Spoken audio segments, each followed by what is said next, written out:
저는 얼마 전에 예비 신랑과 파혼을 하게 된 30대 중반 여자입니다. 너무 기가 막힌 일들이 한순간에 눈앞에 펼쳐져서 지금도 실감이 나지 않을 정도로 상당히 큰 충격을 받아 제대로 된 생활조차 힘든 상황입니다. 예비 신랑이었던 그 사람과는 2년 연애를 하게 되었고 저에게는 한없이 자상한 남자였어요. 저와 결혼하자는 얘기를 했을 때 앞으로 이 사람만큼 좋은 남자는 만날 수 없을 것 같아 프로포즈를 받아들이게 되었습니다. 그렇게 양가 집안 상견례까지 하고 결혼식 준비에 한창 정신이 없었을 시점에 예비 시모가 퇴근 시간이 얼마 남지 않았을 때 차 한잔 하자면서 연락을 주셨어요. 무슨 일인지 전혀 알지 못한 상태로 약속 장소에 나가보니 예비 시모를 마주보고 앉아있는 여자와 대화를 주고받고 계셨어요. 제가 가까이 다가가자 저를 보시곤 급하게 반대편에 앉아있는 여자에게 인사를 건넸죠. 자리에서 일어난 여자는 저를 쓱 한번 보더니 밖으로 나가더라고요. 시모는 저를 부르시면서 자리에 앉으라고 손짓을 하셨습니다. 제가 누구냐고 여쭤보자 시모는 오다 가다 알게 된 사이라며 신경 쓰지 않아도 된다고 다른 화제로 돌리셨어요. 자주 뵌 적은 없었지만 그날따라 분위기가 좀 이상했고 시모의 얼굴은 고민이 많아 보였습니다. 그리고 시모가 저에게 질문을 하셨어요. 내가 너를 부른 이유는 결혼식이 얼마 남지 않았지만 뭐 하나 물어보고 싶어서 불렀다. 내 아들을 위해서라면 너는 어디까지 희생을 할 수 있다고 생각하니? 갑작스러운 질문에 많이 당황스러워 보이는데 나는 뭐든 확실하게 짚고 넘어가야 직성이 풀리거든. 결혼식 전에 조금이라도 문제가 있다면 언제든지 엎어질 수 있다는 거 명심했으면 좋겠다. 결혼하고 나서도 조금의 문제가 생긴다면 조금도 고민하지 않고 너희들을 갈라놓을 거니 이 결혼 신중해야 할 거야. 내 아들이 지금 너에게 푹 빠져 있어서 일단 묵묵히 상황을 지켜보고 있긴 하지만 언제든 내가 중간에서 제지할 수 있다는 거 인식하고 있어야 한다. 다시 한번 물어보겠는데 내 아들을 위해 어디까지 희생을 할 수 있니? 목숨까지도 아깝지 않을 정도로 정말 진심으로 사랑하고 있는 중인 거야? 아니면 내 아들이 종합병원 후계자의 자리에 있고 우리 집안의 재력만 보고 겉으로만 사랑한다고 하는 거니? 내가 뒤에서 묵묵히 지켜보고 있는데 아무리 봐도 너는 우리 집안의 재력 때문에 접근한 것만 같아서 말이야.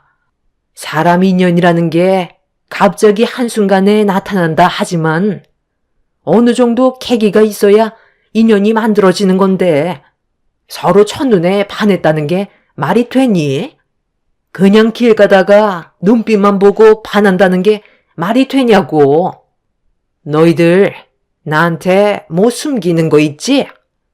아무리 생각해봐도 둘이 너무 안 맞아. 주영 씨가 웃자고 한 소리지. 첫눈에 반했다고 해서 그 사람과 인연을 만들어갈 수 있는 건 아니잖아요. 충분한 시간을 두고 서로 조금씩 가까워졌어요. 그리고 제가 어머님께 숨기는 것도 전혀 없고요.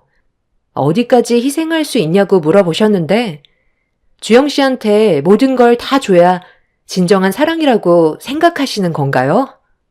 저에게 어떠한 대답을 원하시는지는 모르겠지만 희생이라는 게 주영 씨에게 절실하게 필요한 거라면 당연히 그렇게 하겠지만 만약 올바른 길이 아니라면 저는 주영 씨를 위해 모든 걸 희생할 수는 없을 것 같아요. 그리고 너무 광범위하게 말씀하셔서 제가 어떻게 대답을 해드려야 할지 모르겠어요. 저희가 사랑하지도 않는데 결혼할 이유는 없는 거잖아요. 지금 현재 주영 씨를 진심으로 사랑하고 있어요. 그래서 함께 하기로 약속까지 했던 거고요. 그 사람을 사랑하는 게 아닌 배경을 보고 제가 접근한 것처럼 말씀하셔서 좀 서운하긴 하지만 그런 생각 충분히 가지실 수도 있으실 테니 앞으로 이런 말은 삼가 주시길 부탁드릴게요. 내가 왜 이런 식으로 나오겠어? 너희 집안에서 내세울 게 뭐가 있니? 한번 말해봐라. 우리 집안보다 뛰어난 게 아무것도 없잖아. 지극히 평범한 네가 내 아들한테 접근한 이유가 인생 한번 제대로 바꿔보려고 2년 동안 공을 들인 거잖아. 그래서 나는 지금까지도 너희들 결혼에 대해 신중하게 생각하고 있다. 갑자기 저와 대화를 나누자고 하셨던 이유가 알고 보니 상견례까지 다 하고 결혼식 준비가 한창이었는데도 저를 믿지 못하시겠다는 이유로 예비 시모는 제가 돈 때문에 접근했다고 의심하셨어요.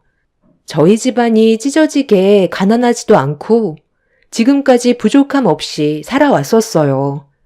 예비 신랑이 종합병원 후계자라고 해서 제가 그 집안의 재력을 보고 집착한 것도 아니었습니다. 오로지 예비 신랑의 인성 하나만 보고 결혼까지 생각했던 거였죠. 이런 의심을 받게 되니 기분이 너무 안 좋았었어요.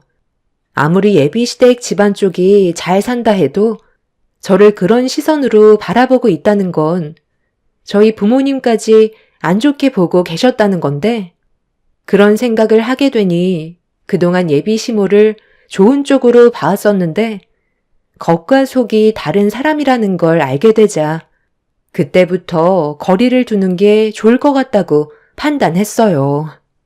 예비 시모는 제가 원하는 답변을 속 시원하게 꺼내놓지 않자 마음에 들지 않는다는 얼굴로 저를 바라보고 계셨죠.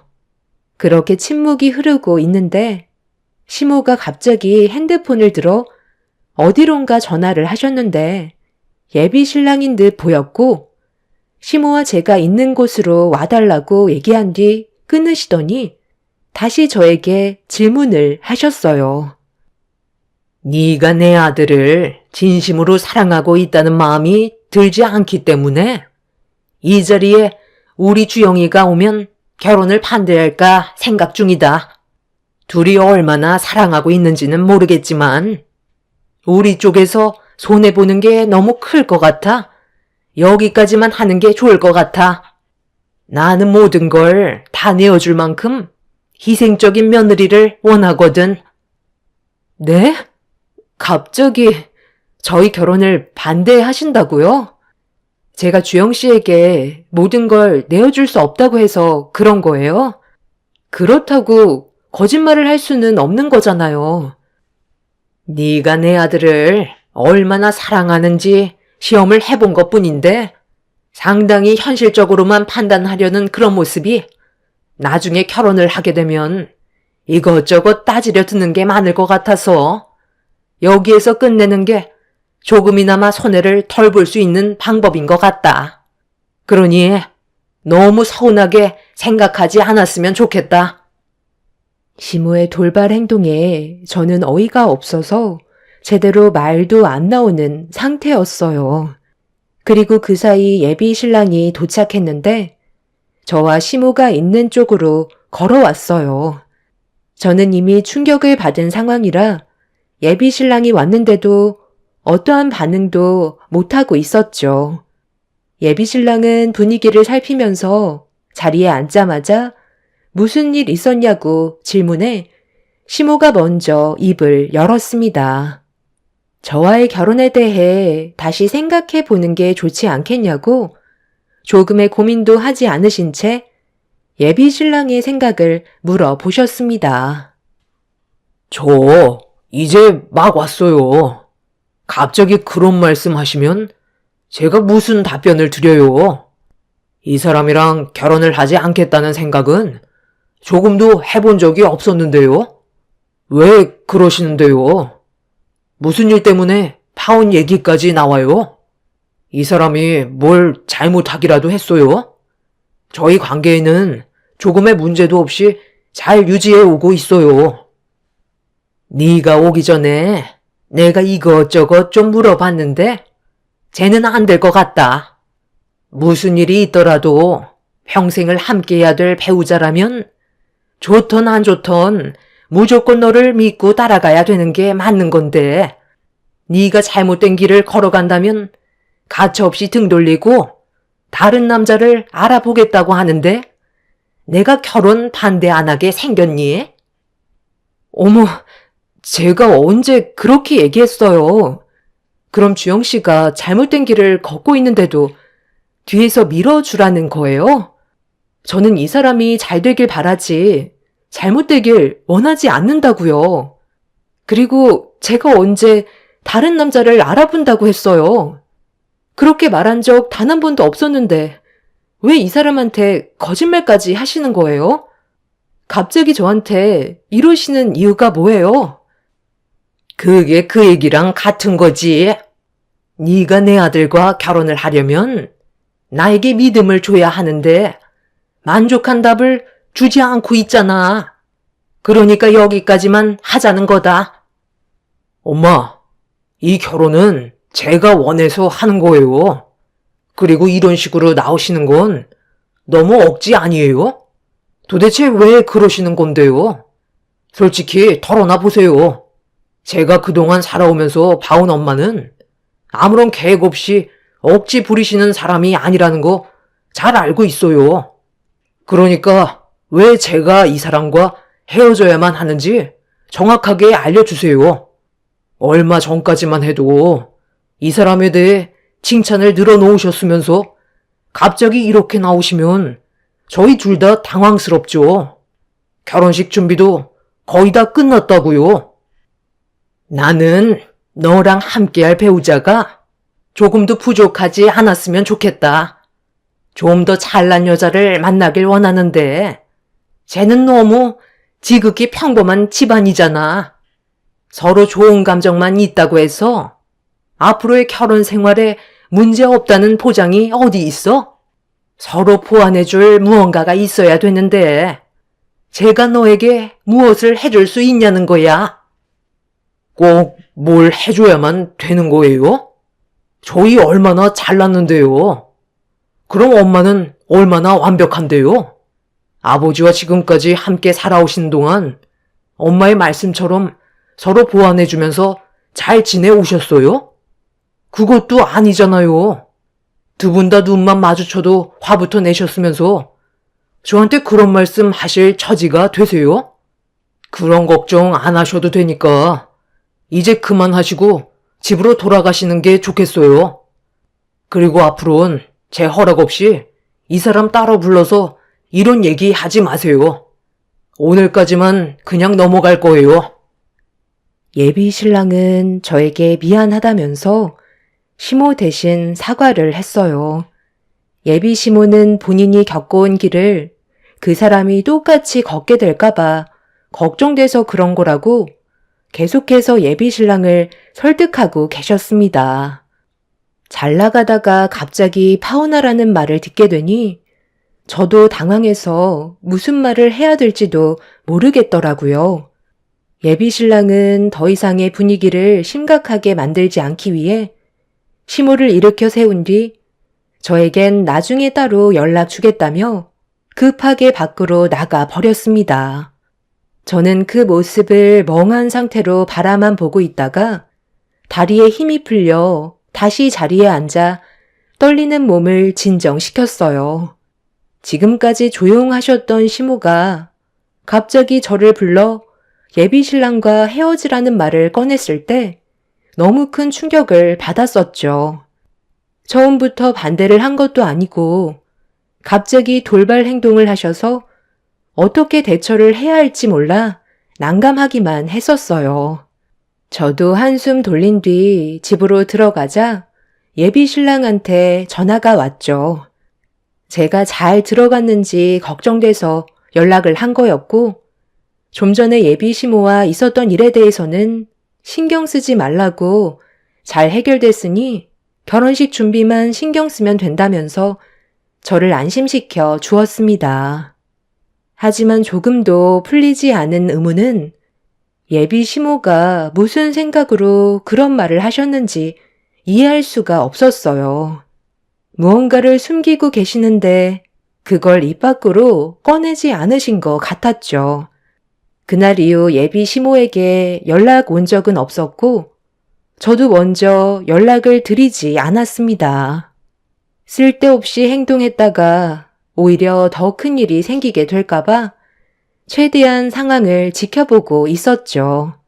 그렇게 별일 없이 다시 일상으로 돌아갔고 어느새 결혼식 당일이 되어 예비 신랑과 정신없이 준비를 하고 있었습니다. 그때까지만 해도 별일 없이 잘 지나갈 줄 알고 있었지만 몇 시간 뒤 저에게 엄청난 일들이 눈앞에 펼쳐질 거라곤 상상조차 하지 못했고 상상을 초월한 광경이 펼쳐지게 되었죠. 아침 일찍부터 도착해 분장실에서 화장을 하고 있는데 뒤이어 예비 신랑과 시모가 도착을 했어요. 저를 보며 반갑게 웃어주는 예비 신랑과 다르게 시모는 무언가 불만이 있는 듯한 얼굴을 하고 계셨지만 시모도 자리로 돌아가 화장을 받으셨어요. 헬퍼 이모는 2번 다시 오지 않을 결혼이기 때문에 사소한 거라도 기록을 남겨야 한다며 제가 화장을 하고 있는 분장실 풍경을 담아 주셨어요. 너무 친절하셔서 예비 시모 때문에 잠깐 가라앉았던 제 기분이 다시 좋아졌었죠. 그렇게 헬퍼 이모는 예비 신랑과 시모의 모습도 담아가면서 조금도 놓치지 않기 위해 촬영을 해주셨어요.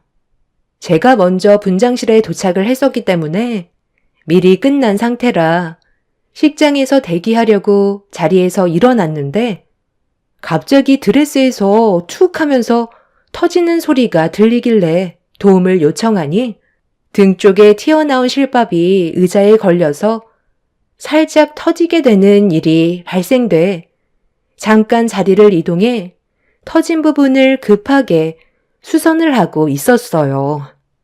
한번 일이 꼬이게 되면 연달아 안 좋은 일들이 생기는 건 아닌지 걱정을 하고 있는데 수선이 거의 끝나갈 때 헬퍼 이모가 갑자기 들어오시면서 저에게 이 결혼을 꼭 해야 되겠냐고 사색이 된 얼굴로 쳐다보셨습니다. 갑자기 이상한 말을 꺼내 놓으셔서 당황한 얼굴로 왜 그러시는지 여쭤보는 순간 헬퍼 이모가 저에게 평상복으로 갈아입고 당장 나가라면서 촬영을 해주셨던 제 핸드폰을 손에 쥐어 주셨어요. 헬퍼 이모는 제가 딸 같아서 인생 망치는 거 보고 싶지 않아 그런 거니 당장 결혼 취소하라고 드레스를 갈아입으라고 하셨습니다. 앞뒤 상황을 전혀 모르고 있던 저는 헬퍼 이모를 진정시키면서 도대체 왜 그러시는 건지 이유부터 알아야 되지 않겠냐고 침착하게 대화를 시도하자 헬퍼 이모는 수선실 문을 걸어 잠근 뒤 제 핸드폰으로 찍은 분장실 영상을 확인해 보라고 떨리는 목소리로 대화를 이어 나갔습니다.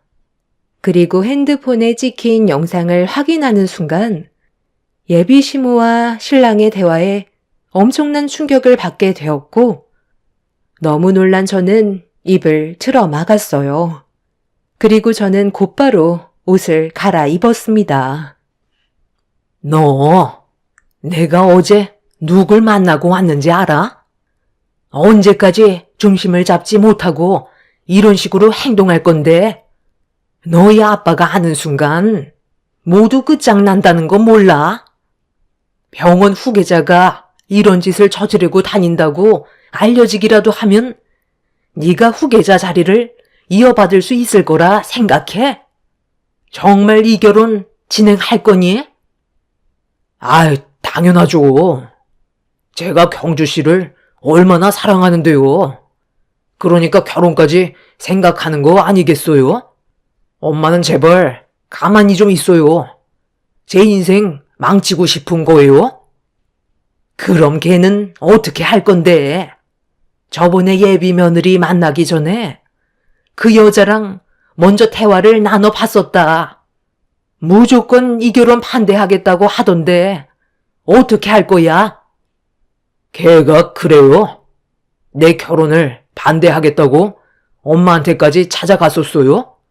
그냥 놔둬요. 그렇게 난리 칠수록 그 집안은 뼈도 못 추릴 거예요. 어차피 제가 준비한 식장은 초대받지 않은 사람은 출입을 할 수가 없거든요. 그러니까 안심하셔도 된다는 거예요. 엄마가 계속 불안한 표정을 지으면 경주 씨가 눈치채겠어요. 오늘만큼은 좋은 날이니까 활짝 웃어주시고 앞으로 있을 제 결혼 생활이 잘 될 수 있게 응원이나 해주세요. 그런데 아버지는 왜 안 와요? 너희 아버지 식장으로 바로 오신다더라. 그런데 너 그의 몸에 문제가 생긴 건 알고 있니? 저번보다 배가 많이 불렀던데 정말 모른 척 할 거야? 그 뱃속에 있는 아이가 내 아이라는 보장도 없잖아요. 이 남자 저 남자 다 만나고 다녔는데 뱃속에 있는 아이가 내 아이라는 걸 어떻게 확신해요? 걱정돼서 그러지. 뱃속에 있는 아이가 너 아이면 그때는 어떻게 할 건데? 일이 상당히 복잡해지는 거잖아. 그래서 하나라도 깔끔하게 처리하라는 거야. 네가 후계자 자리를 물려받지 못하면 집안은 난리가 나게 되는 거라고. 나도 첩으로 이 집안에 들어와서 너 하나 후계자 자리에 앉히려고 얼마나 고생했는데 차라리 어느 정도 위자료를 주고 해외로 떠나게 설득이라도 해봐라. 내가 아무리 얘기를 해봤자 씨알도 안 먹힌다. 모든 방법을 동원해서라도 너를 끌어내린다고 했었어. 그런데 오늘 같은 날 걔가 난리치면 너희 아빠 또 쓰러지신다고. 아유, 걱정 안 하셔도 된다니까요. 다른 사람이 듣겠어요. 이제 그만하세요. 아무도 날 막을 수는 없다고요. 내 인생이니까 알아서 하게 좀 놔두세요. 그래, 너 인생이니 알아서 하겠지만 우리 집안이 욕먹을 짓을 하지 말라는 거야. 너희 아빠 눈 돌아가면 빈털터리로 쫓겨날 수도 있다는 거 몰라? 자식이 아무리 개차반 같아도 부모한테는 한없이 사랑스러운 자식인 건 변함없는 거라고요. 제가 아버지 말 안 들은 적 있어요? 만에 하나 나중에 이런 일이 걸린다 해도 저를 도와주시지 저에게 피해준 그 사람을 도와주진 않을 거라고요. 그러니까 걱정하지 마시고 오늘의 결혼식을 무사히 마칠 수 있게 도와주세요. 예비 시모와 신랑의 대화에 너무 큰 충격을 받은 상태였어요. 얼마 전에 시모가 저와 잠깐 대화를 나누자고 했을 때 마주보고 있던 여자가 예비 신랑과 만나고 있던 여자라는 걸 알 수 있었고 그 여자의 뱃속에 예비 신랑의 아이가 있다는 거에 엄청난 충격을 받았었죠. 영상을 확인하고 있던 제 손은 부들부들 떨리고 있었는데 저를 마주보며 앉아있던 헬퍼 이모가 갑자기 주저앉더니 눈물을 흘리기 시작하셨어요.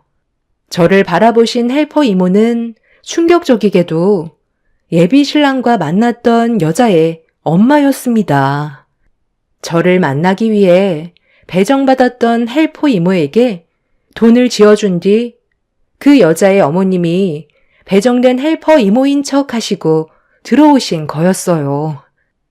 원래 저와 단둘이 있을 때 이런 사실을 폭로하려고 했었는데 죄 없는 제가 받을 상처에 너무 마음이 아파 머뭇거리며 갈등을 하고 있을 때 예비 시모와 신랑의 대화를 듣고 몰래 영상을 촬영하게 된 거였습니다.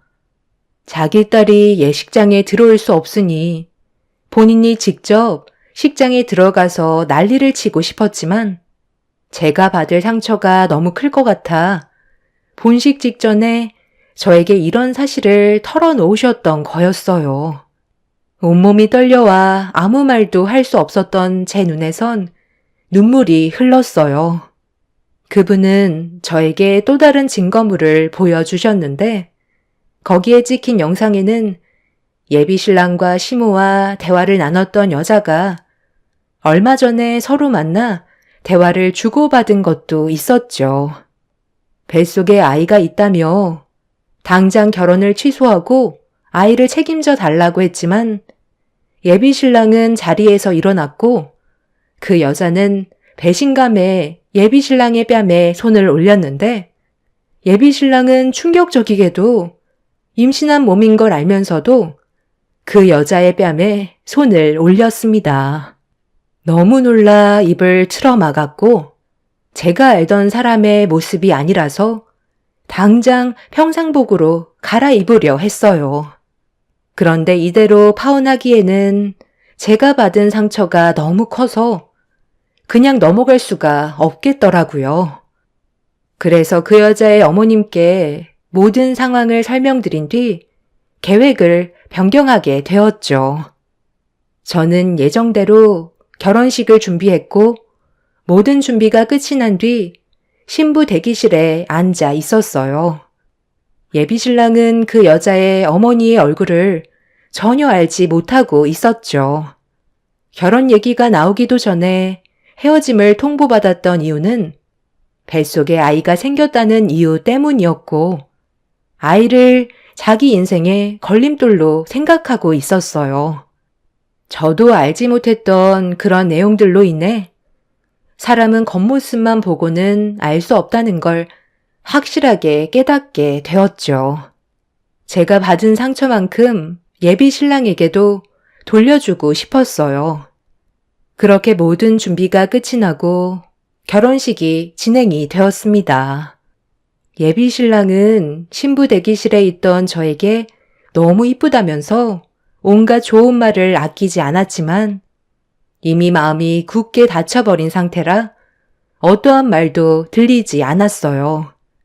그렇게 예비 신랑의 입장 소리와 함께 다음으로 예비 신부 입장의 소리가 들리는 순간 아빠는 제 손을 잡고 예비 신랑 앞에까지 바래다 주셨어요. 그리고 서로 간 맞절하라는 말이 들리는 순간 저는 예비 신랑의 뺨을 사정없이 내려쳤습니다.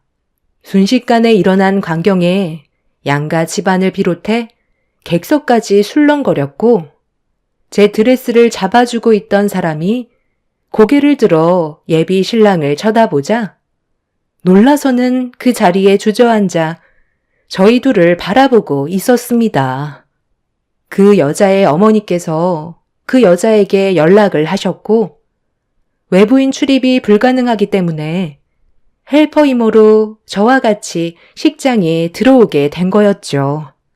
그 여자의 얼굴을 보자마자 그놈은 사색이 된 얼굴로 어떻게 들어왔냐고 소리를 질렀고 잠시 뒤 식장 안에 그동안 예비 신랑이 그 여자에게 했던 쓰레기 같은 짓들과 본식 직전에 녹화되어 있던 영상이 틀어지는 순간 식장 안의 모든 사람들은 경악을 하고 말았습니다. 예비 시모는 털썩 주저앉아 버리셨고 예비 시부는 자리에서 일어나 식장을 나가 버리셨어요. 뒤이어 헬퍼 이모로 제 옆에 계셨던 그 여자의 어머니께서 예비 신랑에게 달려가 머리채를 잡으면서 한바탕 난리를 친 뒤 상황은 종결이 되었습니다. 이런 사실이 밝혀지고 결국 예비 신랑은 병원 후계자 자리에 올라갈 수 없었어요. 그리고 저희 집안에서 받은 정신적인 충격과 파혼에 대한 위자료를 청구하게 되었죠. 쓰레기 같은 그놈과 만났던 여자분은 그놈 아버님을 만나 진정한 사과와 함께 위자료를 받았어요. 그 여자는 결혼을 원하지 않았고 그놈이 무너지는 걸 바라고 있었습니다. 결국 이 문제로 인해 집에서 내쳐지게 되는 일이 벌어지게 된 거였죠. 지금 생각해봐도 너무 충격적인 일이었어요. 자기와 만나는 여자들을 아주 우습게 생각하고 있는 사람이라는 걸 확실하게 알 수 있던 거였죠. 하마터면 제 인생까지 망칠 뻔했던 걸 그 사람들이 구해준 거였습니다. 이래서 사람은 겉모습만 보고 판단하면 안 된다고 하나 봐요. 인생 경험했다 생각하고 앞으로 있게 될 일들에 대해서는 좀 더 신중해야 될 것 같습니다. 최근에 그놈의 소식을 접했는데 땡전 한 푼 없이 내쳐진 상황에서 또 다른 몇 명의 여자가 임신해서 찾아왔다는 말을 듣게 되었습니다. 만약 제가 결혼한 상태에서 이런 일이 터졌다거나 저까지 임신을 했었다면 앞으로 남아있을 인생은 너무나도 절망적이었겠죠. 여기에서 끝난 걸 천만다행으로 생각하려고요. 그놈은 분명 오래가지 못해 인생을 말아먹을 것 같습니다. 큰일이 지나갔으니 앞으로 저에게 좋은 일만 생겼으면 좋겠어요. 여러분들께서도 사람의 겉모습에 넘어가는 일이 없으시길 바랍니다. 제 사연 들어주신 분들, 오늘 하루도 행복하시고 언제나 좋은 일만 가득하시길 바랍니다. 감사합니다. 안녕하세요. 저는 40대 여성이에요. 남편과 열렬한 연애 끝에 결혼을 했어요. 한부모 가정으로 자란 저와는 다르게 남편은 화목한 가정에서 자랐더라고요. 그 모습에 반해 적극적으로 결혼을 하게 되었죠. 제 자식에게만큼은 화목한 가정을 가진 아빠를 만들어주고 싶다는 마음이 가장 컸었거든요. 아무래도 엄마랑 단둘이 살았던 저는 남편을 볼 때 가장 중요한 건 그 가정의 모습을 가장 많이 봤던 것 같아요. 다행히도 결혼할 때는 아무런 문제가 되지 않았어요. 오히려 좋은 마음이 컸었죠.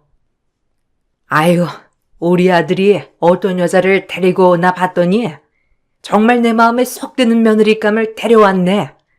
이쁘기도 해라. 감사합니다. 어머님이 좋게 봐주셔서 그런 거죠.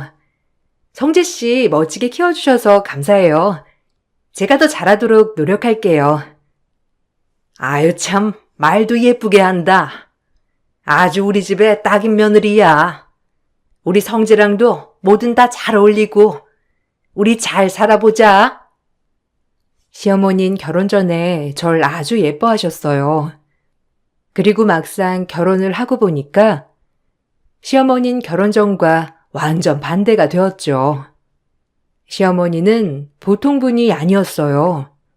제가 호통마녀라고 별명을 지을 만큼 늘 버럭버럭 소리를 질러 대시더라고요. 깜짝 놀랐죠. 그리고 요구하는 건 왜 이렇게 많으신지.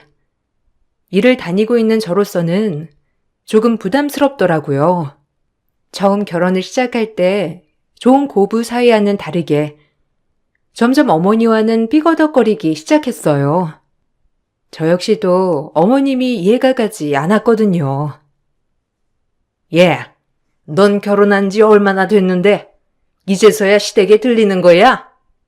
너희 엄마가 널 그렇게 가르치니? 응? 말해봐. 네? 그동안 일이 좀 바빴어요. 신혼여행 다녀오고 들었으니까 한 2주 만이겠네요. 제가 일을 안 하는 사람도 아니고 늘 야근에 외근에 바쁘긴 하거든요. 성재 씨도 그동안 바빠서 출퇴근하는 것도 잘 못 봤고요. 자주 올게요, 어머니. 아들 뺏긴 것도 아니고 내가 싹싹해서 마음에 들었는데 막상 결혼시키고 보니까 그것도 아니잖아. 너 나 속인 거니? 아니요. 무슨 말씀을 그렇게 하세요. 제가 뭐 노는 사람이 아니니까 매번 올 수는 없는 거죠. 자주 오도록 할게요. 결혼을 하고 보니 시어머니는 절 별로 좋아하지 않더라고요. 그저 어머니에게 전 아들을 뺏은 여자, 그 이하도 아닌 것 같았어요. 생각보다 결혼한 후 바로 드러났습니다. 친정 엄마가 사업을 하셨기 때문에 엄마와 단둘이 살았어도 굉장히 부유하게 살았어요. 아쉬움이 없었죠. 제가 한부모 가정에 자랐어도 어머님이 결혼을 허락한 이유가 이 부분 때문이었어요. 물려받을 재산이 있으니까요. 그렇게 생각하지 않으려고 해도 어머니는 늘 저만 보면 돈돈돈 노래를 부르셨습니다. 처음엔 괜찮았지만 마음이 불편해지더라고요. 정말 돈 때문에 결혼을 찬성했나 싶을 정도로 어머님은 노골적으로 저에게 바라는 것들을 하나둘 나열하기 시작하더라고요.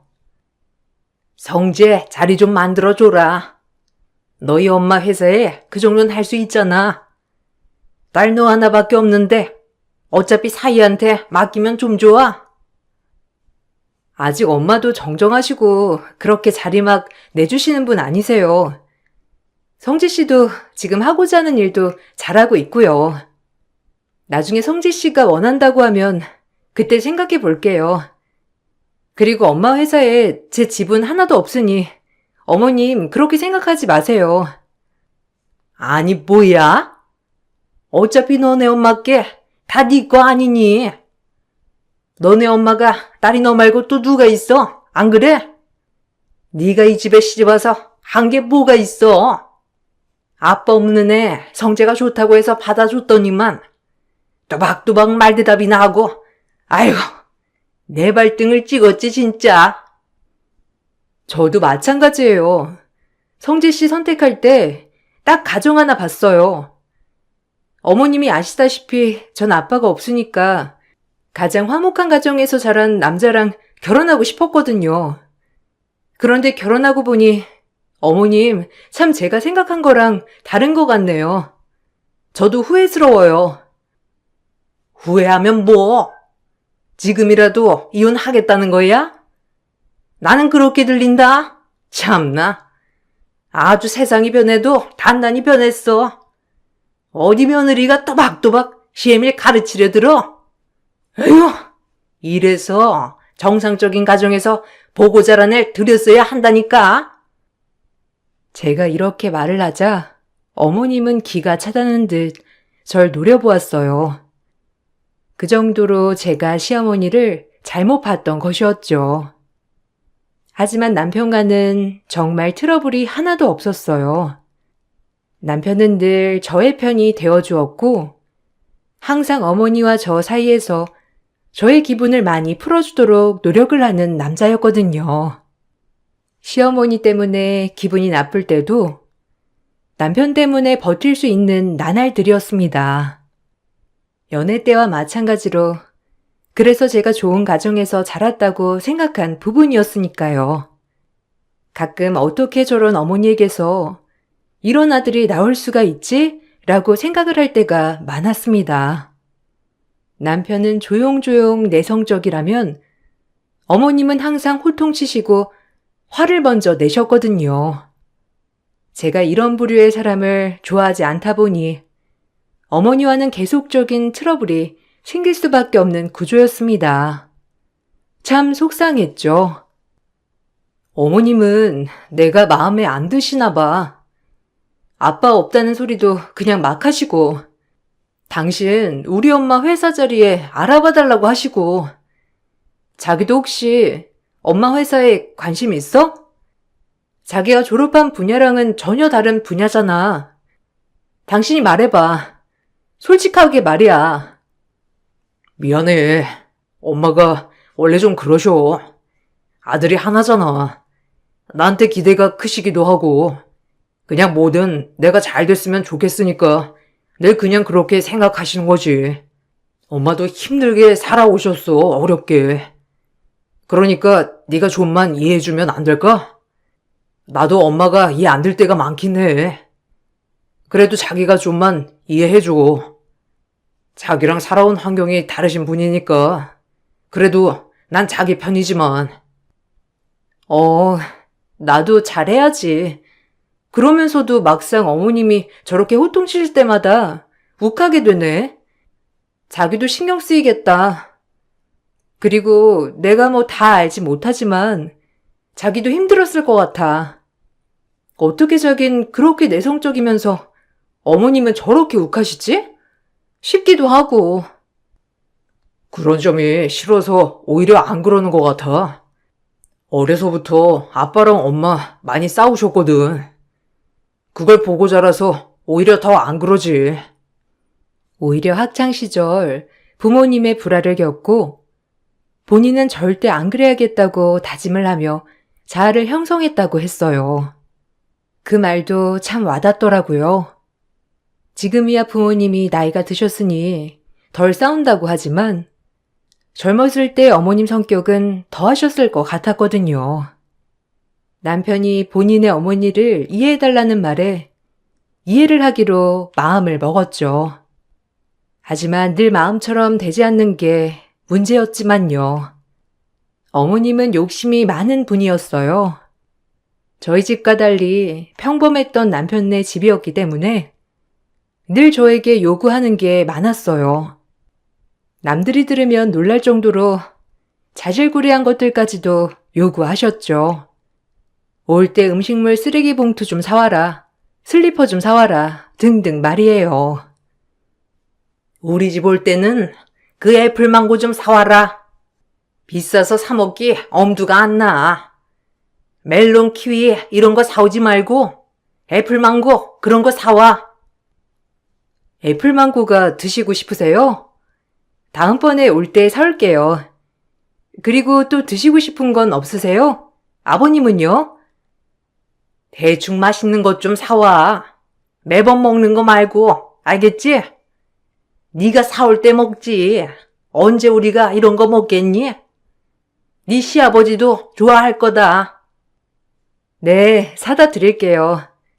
저 이번 주에 들릴 거니까 그 전에 또 드시고 싶은 거 있으시면 한 번 더 문자 주세요. 사갈게요. 다른 집 며느리들은 철되면 보양식에 꽃가옷에 번쩍번쩍하게 해준다는데 너는 꼭 네 입으로 말을 해야 하니? 아이고. 제 주변 사람들과 비교를 해봐도 이렇게 저에게 짜잘짜잘하게 요구하는 시어머니는 처음이라고 하더라고요. 그래도 저도 주는 거에 기쁨을 주는 사람이다 보니 시어머니가 요구하는 것에 대해서 즉각적으로 다 반응해 드렸습니다. 막상 사드리면 잘 드시곤 하였거든요. 그렇게 제 결혼 생활은 이런 식으로 유지가 되었죠. 철없는 시어머니와 무뚝뚝한 시아버지, 그리고 자상한 남편, 그냥 이렇게 정의하기로 하였어요. 가끔 시어머니의 말도 안 되는 것들을 요구하는 상황이 굉장히 많았지만 잘 이겨내고 있었죠. 애플망고 사왔니? 아, 왜 이렇게 늦게 와? 일도 6시에 끝난다며. 지금 7시가 넘었는데 너도 참 빨리빨리 다닐 것이지. 어머님 드시고 싶은 거 많으셔서 제가 장 보느라 늦은 거예요. 회사 끝나고 바로 왔고요. 지금 망고 드실 거죠? 하여간 꼬박꼬박 말대답 안 하나 했다. 어쩌다 저렇게 되바라진 며느리를 받았을까? 내가 아휴, 내 팔자지 이게. 어머님이 저렇게 말씀하실 때마다 욱하는 마음이 목 끝까지 차올랐지만 참는 경우도 굉장히 많았어요. 매번 싸울 순 없으니까요. 다른 건 다 괜찮았지만 남편과 제가 결혼해서 본인이 후회한다는 뉘앙스는 잘 못 참겠더라고요. 항상 속았다는 식으로 어머님은 표현하기도 했으니까요. 저도 정말 하고 싶은 말이 많았지만 또 싸움이 될까봐 참았습니다. 오히려 속았다면 제가 더 속은 느낌이었거든요. 어머님은 그 정도로 늘 저에게 막말을 하시면서 저의 군기를 잡으려고 했어요. 힘들었죠. 결혼 전엔 살랑살랑 비위도 잘 맞추던 애가 어쩜 이렇게 말대꾸도 꼬박꼬박하고. 너 요리나 제대로 하니? 그냥 기본은 하죠. 성재 씨도 입맛이 순한 편이니까 해주는 거 다 잘 먹고요. 성재 씨도 굉장히 잘하던데요, 요리는. 뭐야? 너 성재 요리 시키니? 우리 아들 내가 그런 거 시키라고 결혼시켰는 줄 알아? 너 혹시 우리 성재 무시하니? 너네 집 돈 좀 있다고 우리 아들 무시하는 거야, 뭐야? 어디 감히 성재한테 그런 걸 시켜? 내가 우리 아들을 어떻게 키웠는데? 이래서 본대 없이 자랐다고 하는 거다. 아빠가 없으니 집안의 가장이란 기강을 알겠어? 아유, 분해 정말. 돈 많은 집 딸이라고 해서 좋았더니 뭐 하나 도움 준 거 하나도 없고 그저 지밖에 모르고. 진짜 속상하다. 지겨워 정말. 넌 예쁘게 보려야 볼 수가 없다. 어머님, 그만 좀 하세요. 저도 진짜 참고 있어요. 매번 드시고 싶은 거 사달라는 거 다 사드리지 않나요? 뭘 더 바라시는 거예요? 지금 저희 집 재산 하나 떼서 성지 씨 앞으로 해놓길 바라시는 거예요? 그거 완전 도둑놈 심보 아닌가요? 아, 기막혀 정말. 어머님은 저한테 뭘 해주셨는데요? 결혼할 때 뭐 하나 해주신 거 있어요? 지금 성재 씨랑 살고 있는 집도 저희 엄마가 해준 거잖아요. 그렇게 질려버리고 집을 나왔어요. 어찌나 눈물이 나던지. 그냥 쌓였던 게 그날 정말 폭발해버린 하루였죠. 그러고는 다신 보기 싫더라고요. 시어머니는 저에게 계속 전화를 하시고 문자로는 쌍욕을 하시더라고요. 그냥 정말 무식한 사람이었죠. 전 이 상황을 도저히 용납할 수 없어서 그 길로 남편에게 가서 모든 이야기를 했습니다. 남편도 화가 엄청 났고요. 어머님, 진짜 너무하셔. 나 이제 어머니 안 볼 거야. 어떻게 나만 보면 돈.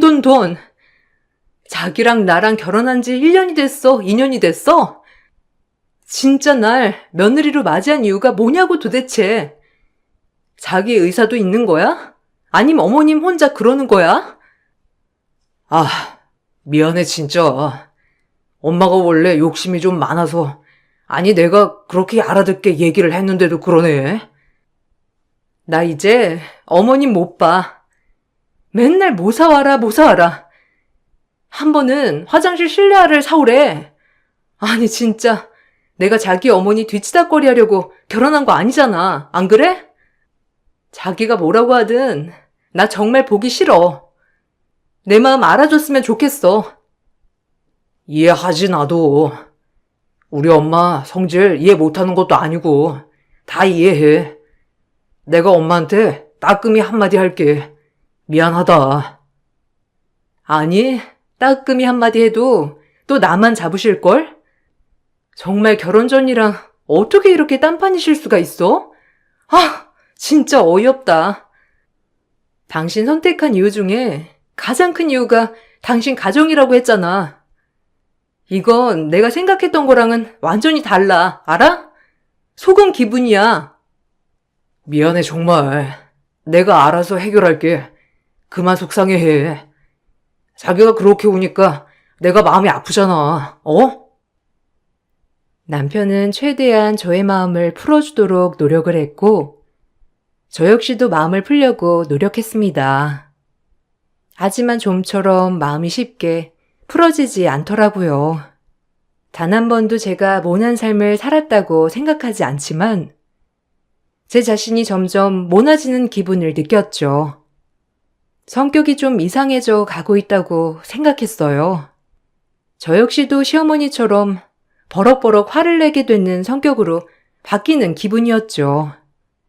그렇게 전 몸도 마음도 병들어가고 있었습니다. 이런 불편한 마음을 계속 가지며 지낼 때 어느 날 소화가 너무 안 되더라고요. 자기 왜 그래? 요새 먹는 것도 부실하고 어디가 안 좋은 거야? 낯빛도 별로 안 좋은 것 같아. 병원 가봐야 하는 거 아니야? 아, 그러게. 요새 진짜 소화가 너무 안 되네. 병원이라도 가봐야겠어. 내일 연차 하나 써야지. 그냥 단순 체한 건가? 그래, 작은 거라도 빨리 병원 가서 치료하는 게 낫지. 좀 오래 가는 것 같네. 내가 내일 같이 가줄까? 나도 연차 쓰면 되는데. 아니야. 그냥 간단히 검진받는 건데 내가 내일 결과 듣고 바로 알려줄게. 너무 걱정하지 마. 별일이야 있겠어? 그렇게 단순히 소화가 되지 않아 했던 검사. 작은 병원에선 저보고 큰 병원을 가보라고 하더라고요. 그때부터 덜컥 겁이 나기 시작했죠.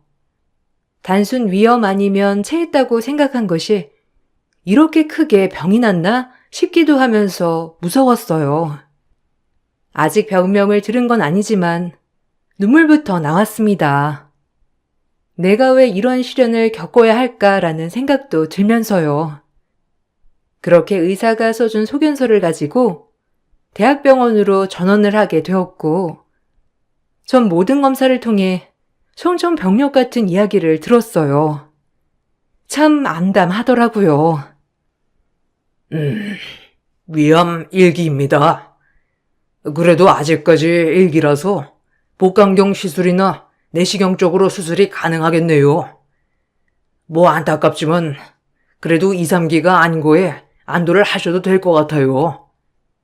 스트레스가 많으셨나 봐요. 식사 조절도 이제 하셔야 할 것 같고요. 네? 암이라고요? 아니, 아무 이상도 없었고, 지난번에 건강검진에서도 아무 이상이 없었는데, 암에 걸릴 수가 있나요? 원래 암이란 그런 것이죠. 하루빨리 수술 날짜 잡으시죠. 방치하면 2, 3기 되는 건 금방입니다. 최대한 빠른 날짜로 잡아드릴게요. 철옹성 같은 의사의 말에 마음이 아팠습니다. 참 별의별 생각이 다 들더라고요. 결혼하고 스트레스로 계속 쌓였던 것이 암이 된 것 같았어요. 누구를 원망하기보다 정말 제 자신이 불쌍했죠.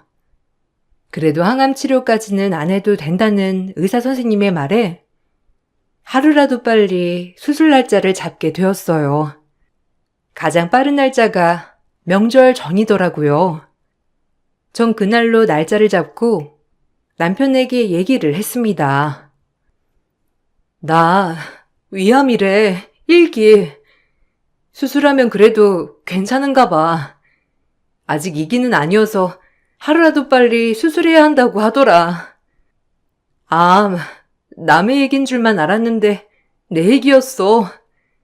나 어떡해? 너무 무서워. 아무리 다른 위암보다야 생존 확률도 높다고 하지만 내가 암에 걸릴 줄 몰랐어, 정말. 나 어떡해, 자기야. 나 진짜 이렇게 무서운 적 살면서 처음이야. 너무 무서워. 뭐? 암이라고? 어떡해. 미안하다. 우리 집 일로 네가 스트레스 많이 받았는데 네 병이 우리 때문인 것 같아. 내가 더 미안해. 수술은 잘 될 거야. 의사 선생님이 그래도 괜찮다고 했으니까 자기야, 희망을 가져보자. 내가 옆에 있어 줄게. 남편도 애써 눈물을 참으며 저에게 희망을 주더라고요. 전 그렇게 수술을 진행하게 되었어요. 명절이 껴있었지만 차마 명절을 챙길 수조차 없었습니다. 결혼 후 첫 명절이라 명절 전부터 시어머니는 명절장을 봐오라며 문자로 사야 할 것을 남겨주었지만 차마 할 수 없었죠. 어머님께 간단하게 몸이 안 좋다고만 설명을 드리고 제가 명절에 가지 못한다고 말을 했어요.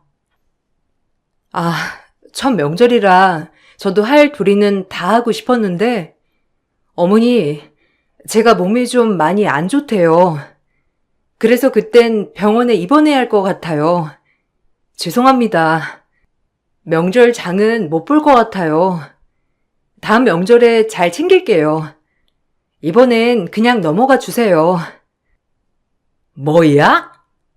아니, 시집온 며느리가 명절을 안 챙긴다는 게 말이 돼? 어디가 얼마나 아프면 명절에 못 온다는 거야? 말이 되니? 아니, 너 우리 집 무시해? 우리 집 못 산다고 무시하는 거냐고? 그렇지 않고서야 어디 며느리가 감히 못 온다고 해? 어? 아, 심각하게 아프니까 그렇죠. 그만하세요. 저 진짜 화나기 전에. 며느리 없을 땐 엄마가 다 알아서 하셨으면서 왜 사사건건 음미만 물고 늘어지는 거예요? 엄마 진짜 저 그러면 안 참아요. 그냥 아파서 못 오는 거니까 그렇게 아세요. 시어머니는 대번에 길길이 날뛰었지만 남편이 엄청 화를 내는 바람에 더 이상 언급은 없더라고요. 남편도 제 몸이 이 지경이 되자 이제서야 사태의 심각성을 느꼈는지 가운데서 많이 실드를 쳐주더라고요. 그렇게 전 병원에 입원을 하게 되었습니다. 인생 첫 수술이라 무섭고 겁이 났지만 이제 내가 내 마음을 다스려야겠다는 생각으로 꾹 참았어요. 마음을 편하게 먹었죠. 친정 엄마도 제가 수술 받는다는 사실을 알고 많이 걱정하고 슬퍼하시더라고요. 엄마가 속상할까봐 모든 사실은 말을 하지 않았지만 내심 알고 있는 눈치였고요.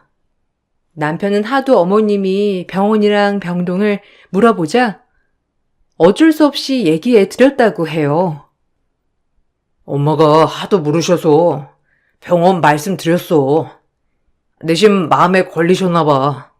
그래도 아프다고 하니까 걱정되시나 보더라고. 아, 그래. 잘했어. 어머님도 마음이 안 좋겠지. 내가 내 스트레스를 다스리지 못한 거지 뭐. 아휴, 멘탈 좀 잘 다스려야 하는데. 아니야. 넌 잘못 없어. 내가 진짜 미안하지. 너 괜히 아프게 한 것 같아서 다 내 잘못 같아. 내가 진짜 잘할게. 그러니까 수술 잘 받고 우리 행복하게 살자. 내가 너 이제 아프지 않게 해줄 거야. 진작 이랬어야 했는데 미안해 정말. 잘할게. 오히려 어머님이 이렇게 병동까지 물으시니 제 걱정이 많이 되어서 그런가? 라는 고마운 마음이 들더라고요.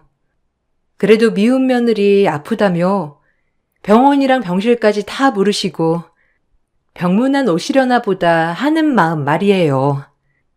그렇게 전 수술을 들어갔습니다. 장장 4시간에 걸친 수술이 끝났어요. 회복 과정에서 좀 통증이 많았지만 눈을 떠보니 엄마와 남편이 제 곁을 지켜주고 있더라고요. 아이고 이거사. 말을 하지. 그동안 얼마나 힘들었길래 네가 암에 걸려. 내가 얼마나 놀랬는 줄 알아? 어? 미안해, 엄마. 그래도 잘 돼서 다행이다. 아직 1기라 안심해도 된대, 의사 선생님이. 그러니까 너무 걱정 마. 죄송합니다, 장모님. 제가 은미 더 챙겼어야 했는데 앞으로 제가 더 잘 챙기고 지켜줄게요. 그러니까 너무 걱정 마세요. 엄마는 제가 수술 후 깨어난 모습을 보고 펑펑 우시더라고요. 그리고 드르륵 병실 문이 열렸고 시어머니가 들어오셨어요. 사실 일어나서 맞이할 힘도 없어서 말로써 어머님께 와주셔서 감사하다고 말할 찰나 시어머니는 저에게 시금치를 던지며 막말을 쏟더라고요. 순간 어안이 벙벙했고 갓 수술을 마치고 나온 저에게 시금치 귀싸대기는 정말 충격적이었습니다. 그깟 한 병에 엄살 떠느라 명절장도 못 본다는 거야? 내가 다 알아봤어. 아니 이거 수술만 하면 그냥 다 괜찮아지는 거더만. 뭘 그렇게 죽을 병 걸렸다고 이렇게 알아 누워 있어? 우리 장손 명절에도 못 오게 말이야. 아주 잘났다 네 팔자. 지금 뭐 하는 거예요? 당신 미쳤어? 어때 대고 내 딸한테 시금치를 던져? 이러니까 우리 딸이 중병에 걸리지. 엄마, 이게 뭐 하는 짓이에요? 이제 막 수술 마치고 나온 사람한테 진짜 무식하게 빨리 안 떨어져요? 엄마는 시어머니의 그런 행동을 보시고 머리채를 휘어잡고 난리가 났었죠. 아마 시어머니의 이런 모습을 처음 보시는 친정엄마는 정말 놀라셨더라고요. 친정엄마가 시어머니의 머리채를 잡고 안아주고 있을 때 또 병실 문이 열리더니 저희 회사의 엄마 오른팔인 아저씨가 해외 출장을 마치고 부랴부랴 저희 병문 안을 왔더라고요. 지금 이 상황을 보고 소리를 버럭 질렀죠. 고양선, 감히 여기가 어디라고? 여기서 다 만나네. 네가 감히 며느리를 얻을 자격이 있다고 생각해? 역시 사람은 고쳐 쓰는 게 아니라더니. 넌 정말 글러먹은 인간이구나. 어떻게 여기서 다 만나다니? 왜? 죄 짓고는 못 살겠지? 아니. 당신이 여긴 어떻게? 왜 여기에? 이게 어떻게 된 거야? 그럴 리가 없잖아. 당신이랑 우리 며느리랑 아는 사이야? 그러기에 장원수는 외나무 다리에서 만난다지. 이렇게 만날 줄은 몰랐네. 우리 회사 사장님 사이가 내 아들이었다니. 회장님, 제 친아들 녀석입니다. 제가 이혼했다고 했던 전처는 여기 이 여자고요. 제 인생을 망친 여자, 모든 걸 빼앗아간 여자요. 남편은 간부급 아저씨의 얘기를 듣고 얼굴을 보더니 오열을 하더라고요. 알고 보니 그 아저씨는 남편의 친아버지였습니다. 즉 제 시부였죠. 지금의 시아버지는 어머님이 재혼을 하신 상대였고요. 아저씨가 살기 어려웠던 시절 시어머니는 그걸 못 참고 지금의 시아버지와 바람이 났다고 해요. 그리고 어린 남편을 데리고 재가를 했죠. 아저씨는 시어머니가 바람난 걸 모두 알았지만 가진 것도 없었고 시어머니는 그대로 아저씨의 하나 남은 선산마저 홀랑 팔아버리고 새 시집을 갔다고 했어요. 아무것도 남지 않은 아저씨는 그저 아들이 잘 살길 바라는 마음에 선산을 다시 뺏어오지 않았다고 했고요. 그땐 멘탈이 깨져 아무것도 할 수 없었다고 했죠. 뒤늦게 아들을 찾으려고 보니 아들이 새아버지와 손을 잡고 걸어가는 모습을 보고 나서지 못했다고 했습니다. 평생 아들만 그리워하며 지금까지 버티고 버티신 거죠. 그리고 지금까지 혼자의 몸으로 저희 엄마를 도와 여기까지 올라올 수 있었던 거예요. 어렸을 때 저도 잘 따랐던 아저씨기도 했지만 해외 출장으로 장기간 못 본 것이었죠. 정말 놀라웠어요. 어떻게 이런 운명이 있는지 아저씨는 제 남편을 보고 와라 껴안더라고요. 시어머니는 당황해서 아무 말도 못하더라고요. 미안하다, 성재야. 그때 널 보내는 게 아니었는데 네 엄마 어떤 사람인지 뻔히 알면서도 그땐 내가 돈이 참 없었어. 아버지, 그리웠어요. 평생 다신 못 볼 줄 알았고 제 마음속엔 영원히 묻었다고 했는데 이렇게 얼굴을 보니 알아보겠네요. 어릴 때 그 모습 그대로예요. 감사합니다. 그래도 이렇게 훌륭하게 살아주셔서 지금 제가 아버지 나이가 되어보니 알 것 같아요. 고생하시면서 얼마나 힘드셨을지. 못 사는 건 죄가 아닌데 참 죄송합니다. 못난 아들이라서요. 은미야, 네가 우리 성재 결혼 상대였구나. 은미 남편이 누군지 참 해외에서도 궁금했는데 너였다니. 아저씨가 이제야 마음이 놓여. 미안하다. 네 시엄마 성격 내가 다 알지.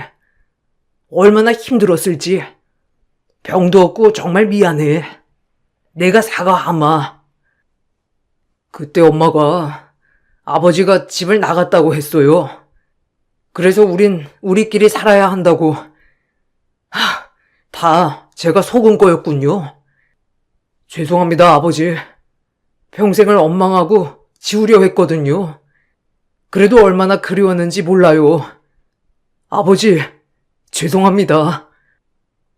이 모습을 보고 시어머니는 소리를 고래고래 지르기 시작했어요. 하지만 시아버지 말 한마디에 찍소리도 못하더라고요.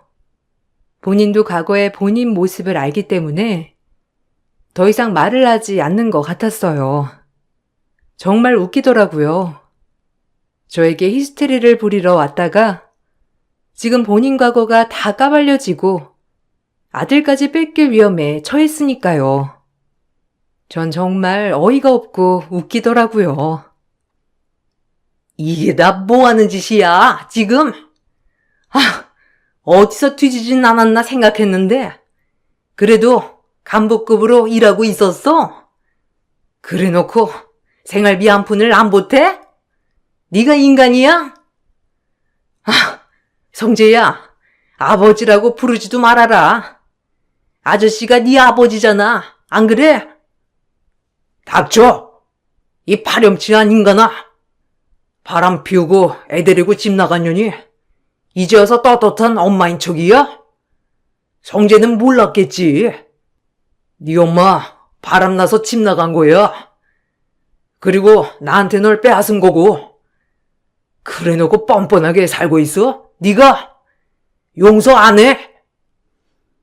시아버지의 호통에 시어머니는 입을 다무셨고 남편은 그때 아버지와 이혼을 한 게 어머니의 바람이라고 들으니 뒤통수를 한 대 맞은 것처럼 아무 말이 없더라고요. 그리고 천천히 입을 열고 말을 하기 시작했죠. 참 안쓰러웠어요. 남편도 말이죠. 바람 피워서 나간 거였어요? 지금의 아버지, 아니 그 아저씨랑? 난 그것도 모르고 평생을 아빠처럼 생각하겠다고 했는데 엄마 정말 최악이네요. 저 이제 엄마 보고 싶지 않아요. 은미도 엄마 때문에 아팠고 아버지도 엄마 때문에 이렇게 혼자 되셨고 그냥 이제 저 찾지 마시고 없는 아들로 치세요. 다신 보고 싶지 않습니다. 그만 여기서 나가주세요. 아니 성재야, 네가 어떻게 엄마한테 그럴 수가 있어? 내가 너 어떻게 생각하는지 알잖아. 너 잘 살게 하려고 집 나온 거야. 아빠 능력이 없어서 그런 거라고. 엄마 마음 모르겠니? 제발, 엄마는 너밖에 없는데 이제 와서 어떡해? 그렇게 울고불고하는 시어머니를 남편은 병실 밖으로 내쫓더라고요. 시어머니는 그대로 쫓겨났고요. 저희 엄마도 이게 무슨 상황인지 싶다가 워낙 아저씨와 친했던 사이였기 때문에 아저씨의 사연은 익히 들어 알고 있더라고요. 다만 그 여자가 저의 시어머니일 줄은 전혀 몰랐고요. 저도 남편이 완전한 가정인 줄 알았기 때문에 충격받은 건 사실이었죠. 어머님이 저런 분이었다는 것도 놀랍지만 놀라지 않은 사실이고요. 남편은 그리고 오열을 하더라고요. 그 모습이 참 안쓰러웠습니다. 처음엔 나에게 아버지의 존재를 말하지 않았다는 거에 화가 났지만 본인도 아버지를 잊으려고 얼마나 애를 썼을까 생각하면 마음이 아프더라고요. 미안해. 내가 진작 말했어야 했는데 참 나 한심하지? 당신은 가정 환경만 딱 보는 사람인데 차마 얘기를 할 수 없더라고. 아버지 잊으려고 노력도 많이 했었고 미안하다 정말. 속였다고 생각해도 좋아. 미안해 정말로. 아니야. 오죽했으면 그랬겠어. 사실 놀란 건 맞는데 그냥 아저씨도 원래 내가 잘 알던 분이고 어떻게 살았는지 아시는 분이니까 이제서야 퍼즐이 맞춰진다. 당신이랑 전혀 다른 어머님. 왜 당신이 이런 성품인지도 알 것 같아. 아저씨를 닮은 거지 당신은. 아, 그동안 얼마나 힘들었어 정말. 말을 하지. 내가 이런 거 이해 못할까 봐 그랬어? 속상하다 정말. 저와 남편은 껴안고 울고불고 했어요. 그리고 아저씨는 아들을 찾았고 이제 남편이 아들 노릇을 하고 있고요. 말 그대로 시어머니와는 절연을 했습니다. 시아버지가 나타나서 가장 큰 응징이 아닐까 싶네요. 그렇게 아끼고 아끼던 아들을 평생 못 보게 되었으니 말이에요. 그리고 전 수술을 끝마치고 무사히 회복을 하여 건강을 되찾았습니다. 시어머니를 안 보고 사니 없던 병도 낫는 기분이더라고요. 무엇보다 다정한 시아버지가 생겨서 너무 행복한 것은 물론이고요.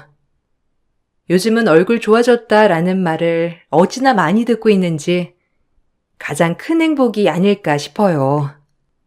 본인의 욕심을 주체 못해 말년에 가장 사랑하는 아들을 잃은 어머니. 참 그렇게는 절대 살지 말아야겠다고 생각을 했어요. 정말 끔찍한 모습이긴 하죠. 시어머니는 그 뒤로 집에도 찾아오고 남편에게 애원을 했지만 남편은 절대 만나주지 않았습니다. 머지않아 저희도 이사를 갔고 번호까지 모두 바꾼 상태였죠. 시어머니는 지금의 남편에게도 며느리 하나 잘 얻어서 한 재산 해먹자고 했다고 하더라고요. 하지만 아들과 손절당한 지금 그 바람 피워서 재혼한 아저씨와도 이혼을 했다고 하더라고요. 참 그 남자의 그 여자라고 생각이 들더라고요. 이렇게 파란만장한 스토리를 겪었지만 그래도 지금은 모두 제자리를 찾은 것처럼 행복해요.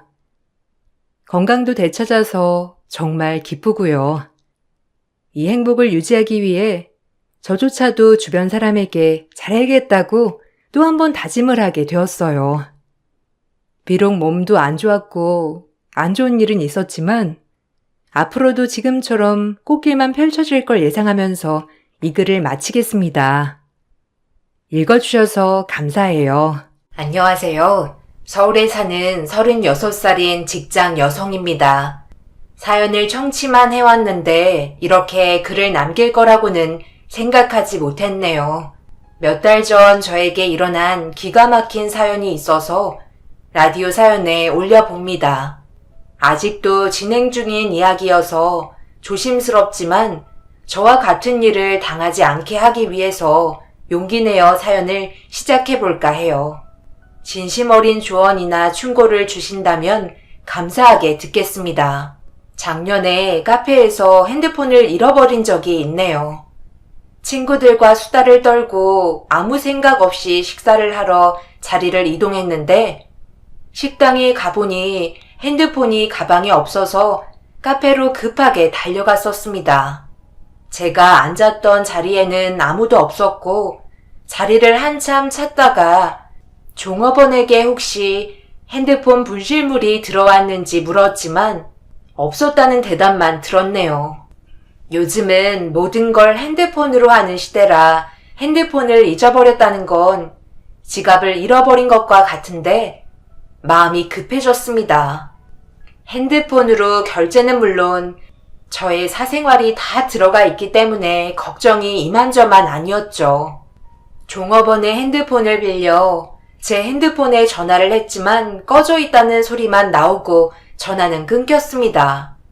그런데 이상한 게 잃어버린 지 3시간도 안 됐고 제가 가지고 있을 때만 해도 배터리는 충분했는데 전화가 꺼져 있다는 건 누군가의 손에 들어갔다는 느낌밖에 받을 수 없더군요. 애타는 심정으로 다시 전화를 했는데 통화음이 가면서 누군가 전화를 받았습니다. 그런데 놀랍게도 카페에 있어야 할 핸드폰이 엉뚱한 곳에 있다고 해서 놀라고 말았어요. 여보세요? 핸드폰 주인인데요. 혹시 핸드폰 주우신 거세요? 제가 지금 카페에 있는데 어디에 계시나요? 여기 사거리 앞에 있는 편의점이에요. 누가 떨어뜨리고 갔는지 바닥에 떨어져 있길래 주워서 근처 편의점에 갖다 주려고 하던 참이었는데 혹시 몰라서 핸드폰 전원 켜보니까 갑자기 전화가 와서 받아왔어요. 돌려드릴 테니까 오실래요? 아, 그런데 제가 지금은 좀 바빠서 내일이나 오늘 저녁 늦게 가능하세요? 순간 이상한 느낌이 들었습니다. 친구들도 제가 눈썰미나 촉이 좋다고 한 적이 있어서 경계를 하게 되었죠. 당장 핸드폰을 받고 싶은 마음이 굴뚝 같았지만 친구들과 함께 가야 할 것 같아서 참았다 저녁에 만나기로 했습니다. 종업원에게 고맙다며 인사를 하고 친구들이 기다리는 식당으로 가서 이 이야기를 했더니 저녁에 같이 만나주겠다며 선뜻 응해 주었어요. 어떻게 카페에 있던 핸드폰이 한 정거장이나 가야 하는 거리에 있는 편의점 앞에 떨어져 있었을까요?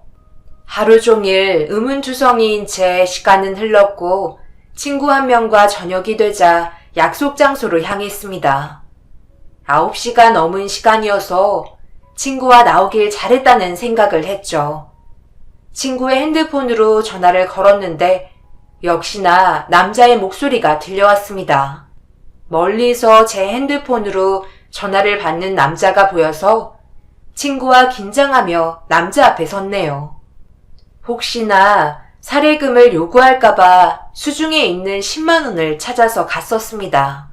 보통 핸드폰을 주우면 사례금을 요구한다는 사람들도 있어서 챙겨 갔었네요. 그런데 생각 이해로 남자분은 젊고 잘생겼었어요. 괜히 목소리만 듣고 제가 사람을 오해했나 싶을 정도로 예의도 발랐고 다정했었죠. 또 같은 또래라는 말에 친구와 저와 남자분은 금방 친해졌고 조심스럽게 사례금 이야기를 꺼내자 남자분은 됐다면서 이것도 인연인데 앞으로 종종 보자는 말을 남기고 핸드폰에 연락처를 받아 헤어졌습니다. 그 후에는 핸드폰을 잃어버리지 않게 잘 챙기는 습관이 생겼어요. 얼마 후 문자 한 통이 날라왔는데 핸드폰을 찾아준 남자였네요. 남자는 사례금 대신 저녁이나 하자면서 친구들과 함께 만나길 원했고 저 역시 부담 가지 않는 제안이라 흔쾌히 친구와 함께 나가겠다고 했습니다. 그날 저녁 식사 자리는 유쾌했고 남자에 대해서 많은 정보를 알 수 있었어요. 부모님은 두 분 다 박사 출신의 연구원 분들이시고 자신은 4년제 대학을 졸업하고 유학을 다녀왔어도 진로를 찾지 못해서 시간만 버리다가 운동이 좋아서 현재 강남에 있는 헬스장에서 트레이너로 일을 하고 있다고 했습니다. 어쩐지 몸에 대해서는 잘 모르지만 첫인상 때 근육이 있는 몸이어서 신기하게 보긴 했었던 것 같네요. 주변이나 직장에서는 근육이 많은 몸을 볼 일이 없어서 더 시선이 가졌습니다. 반면 남자에 비해 저는 중학교 졸업이 전부였고 가정 형편상 고등학교는 자퇴를 하고 말았어요. 여기서 잠깐 저의 고등학교 시절로 가봐야겠네요. 중학교 때까지만 해도 아빠의 사업이 잘 돼서 남들 못지않게 행복한 시절을 보냈습니다. 그런데 아빠의 회사는 한순간에 어려움을 맞게 되면서 회사를 살리겠다는 이유로 많은 빚을 지고 말았죠. 더 이상 손 쓸 수 없게 되자 집을 담보로 대출을 받기 시작했습니다. 빚쟁이들이 아빠를 고소하면서 엄마는 돈을 벌어야만 했어요. 빚을 안 갚겠다는 게 아니라 시간을 달라고 말을 해도 사람들은 득달같이 저희 모녀를 괴롭혔고 결국 고등학교까지 찾아오고 말았어요. 저는 이런 식으로는 학교를 더 이상 다니고 싶지 않아서 엄마에게 자퇴를 허락받고 일을 시작했습니다. 아직은 어린 나이여서 소소한 알바로 생활비 정도를 벌었고 엄마는 마트에서 캐셔 일을 하며 한 달 한 달 벌면서 빚을 갚아 나갔어요. 무책임하게 교도소에 있는 아빠가 너무 원망스러웠고 결국 저희 집은 엄마가 혼자 빚을 갚기에는 역부족이어서 법원에 파산 신청까지 할 지경에 이르렀네요. 엄마는 아직도 일을 하면서 친척에게 빌린 빚이라도 갚으시겠다며 일을 하시고 계시고 저는 화장품 가게에서 점장으로 일을 하고 있습니다. 이런 저희 집과 비교해 볼 때 남자네 집안은 정말 번듯한 가정이었네요. 하지만 신기하게도 남자는 저에게 호감을 표시했고 좋아한다는 고백까지 하게 되었어요. 속으로는 기뻤지만 기쁜 내색을 할 수 없었습니다. 아무런 걱정과 고민이 없는 남자가 한편으로는 부담스럽기도 했었죠. 그래서 남자의 마음을 받아줄 수 없는 이유들을 설명하면서 좋아하는 마음을 거절하려고 마음먹었는데 남자 입에서 뜻밖의 말이 나와서 감동을 받고 말았습니다. 우리 처음 만났을 때 생각나? 그냥 핸드폰만 주고 나는 쿨하게 사례금 받고 헤어질 수도 있었는데 처음에 경아 너 보고 첫눈에 반했다니까. 그래서 사례금 핑계로 너 만난 거고 계속 연락했던 거야. 우리 진지하게 만나보자. 갑자기 이렇게 진지하게 나오니까 당황스럽네. 나도 현석 씨가 마음에 들지 않는 건 아니지만 지금 내 상황에서 걸리는 게 많아서 조심스럽긴 해. 우리 집안은 현석 씨 집처럼 잘 사는 것도 아니고 남들처럼 평범한 집도 아니야. 내가 지금부터 하는 말 듣고 그래도 좋다면 이 만남을 진지하게 생각해 볼게. 현석 씨 부모님들은 모두 연구원이시라며. 그런데 우리 아빠는 지금 교도소에 계셔. 나쁜 짓 해서 들어갔다기보다는 빚쟁이들이 고소를 한 바람에 계속 항소하고 있긴 한데 힘드네. 엄마는 마트에서 일하시는데 나랑 엄마가 버는 대로 아빠 변호사비 내고 빚 갚는 거에 쓰고 있어. 또 하루라도 안 벌면 안 돼서 연애고 결혼이고 예전부터 포기하며 살았거든.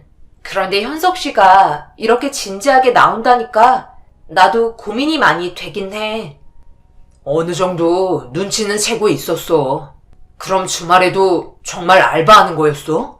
나는 나 만나기 싫어서 핑계 대는 건 줄 알았지. 평일에도 일하고 주말에도 일하는 게 말이 돼? 경아 너 안 힘들어? 앞으로 힘들면 나한테 기대해. 내가 옆에 있어줄게. 지금 네 상황들 이야기하면서 내가 마음을 접길 바라겠지만 오히려 내가 네 옆에 있어야 할 것 같다. 당장 주말 알바는 그만둬. 그 부분은 내가 보탤 수 있고 혹시라도 자존심 상했다면 절대 그럴 의도는 없다는 거 알지? 네가 이해해줘. 너한테 조금이라도 보탬이 되고 싶어서 그래. 경아 너 힘든 거 나 못 보겠단 말이야. 내가 같이 짐 짊어줄 테니까 우리 결혼하자. 남자의 뜻밖의 말에 심장이 멎는 줄 알았습니다. 진지하게 만남을 가져보자는 이야기에서 갑자기 결혼 이야기로 전개되어서 당황스러웠네요. 남자는 제 이야기를 듣고 저를 그런 삶에서 빼내고 싶다는 마음이 간절했고 연애를 하면서 시간을 낭비하느니 차라리 결혼을 해야겠다는 마음을 먹었다고 하더군요. 결혼을 하게 되면 더 책임감이 생겨서 저를 지켜줄 수 있다고 생각했나 봐요. 그 이야기를 들으니 닫혀있던 제 마음은 서서히 열리면서 결국 만난 지 7개월 만에 결혼 약속을 하고 양가 부모님을 찾아뵙기로 했습니다. 드디어 엄마에게 현석 씨를 소개시켜주기 위해 카페에서 만남을 가졌고 일을 마치고 엄마가 카페로 들어섰습니다. 엄마는 처음 현석 씨를 보자 너무나 큰 몸에 놀랐다고 했어요. 그리고 드는 생각이 저를 평생 지켜줄 거라는 믿음이 생겼다고 했네요. 카페에서 서로 많은 이야기를 나누고 식당으로 자리를 옮기기 전에 저와 엄마는 급히 화장실에 다녀오겠다고 하며 먼저 자리를 나왔습니다.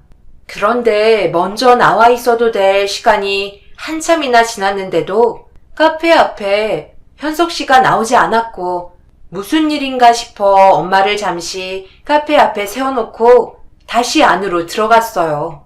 그런데 현석 씨가 남의 자리에서 뭔가를 찾고 있는 걸 보았고 자리의 주인은 어디 갔는지 없었네요. 현석 씨, 여기서 뭐해? 우리 나왔는데 현석 씨가 없어서 놀랬잖아. 아직 계산 안 된 거야? 어서 나가자. 엄마 기다리고 있어. 아, 밖에서 기다리고 있었구나. 나는 왜 이렇게 안 나오나 했지. 다시 카페 안으로 들어올 줄 알았어. 현석 씨는 제가 부르자 놀란 눈치였고 황급히 무언가 주머니에 넣는 걸 보고 말았어요. 그런데 그때 당시만 해도 그게 무엇인지 몰랐었네요. 저희는 고깃집으로 장소를 옮겼고 엄마에게 현석 씨를 소개하는 자리는 유쾌했습니다. 말도 잘하는 현석 씨는 어른들이 좋아할 만한 말들만 했고 엄마 역시 다정한 현석 씨에게 한눈에 반했어요. 그렇게 즐거운 시간을 갖고 현석 씨와 헤어지고 집으로 오는 길에 엄마는 조심스럽게 이야기를 꺼냈습니다. 엄마, 어때? 현석 씨 괜찮지? 다음 주에는 현석 씨 부모님 찾아뵙기로 했어. 두 분 다 박사 출신에 공부를 엄청 하신 것 같더라고.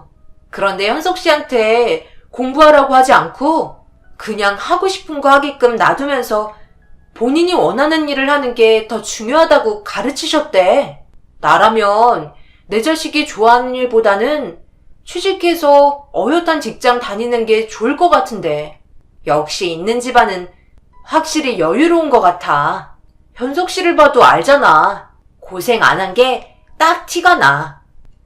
그러니까 사람이 너무 좋은데 그런 집안에서 우리를 마음에 들어 할지 걱정이다. 현석이는 착하고 바른데 너 충졸인 거 알고는 있는 거야? 잘 알아봐야 돼. 말은 그렇게 할 수 있다지만 막상 결혼하면 현석이네 부모님들이 깐깐하게 나올지도 몰라. 외동아들이라면서 아무리 개방적이고 아들 일에 간섭이 없다고 하지만 그건 모르는 일이다. 귀한 아들이 여자를 데리고 오면 마음이 심란한 게 부모야. 그런 집안에서 뭐 볼 거 있다고 너를 좋아한다니? 나야 우리 딸이 최고고 누구 주기 아까울 정도지만 우리 집안 이야기 그쪽 부모님도 아신대? 엄마는 걱정도 많다. 당연히 어느 정도 이야기해 놨대. 그리고 우리 집안 이야기 듣고 그게 뭐 중요하냐며 현석 씨가 좋다면 다 좋대. 정말 인성도 되신 분들이라니까. 다음 주에 뭐 입고 갈지 정해야겠다. 엄마는 그 후로도 한참을 마음이 놓이지 않았는지 걱정하셨고 드디어 예비시가에 인사를 드리러 가는 날이 다가왔어요. 그런데 갑자기 현석 씨한테 연락이 왔는데 부모님이 바쁜 일이 급하게 생기는 바람에 한 주 미뤄야겠다고 했네요. 그날 처음으로 현석 씨한테 서운한 마음을 비추며 엄마가 고기며 과일을 잔뜩 싸주셨는데 어떻게 하냐며 속상한 마음을 전했어요. 하지만 현석 씨는 제 마음은 안중에도 없는지 갑자기 급한 일이 생겼다며 전화를 끊었습니다. 너무 화가 나서 엄마에게 전화를 걸어 현석 씨 부모님 댁에 가는 게 미뤄졌다고 했네요.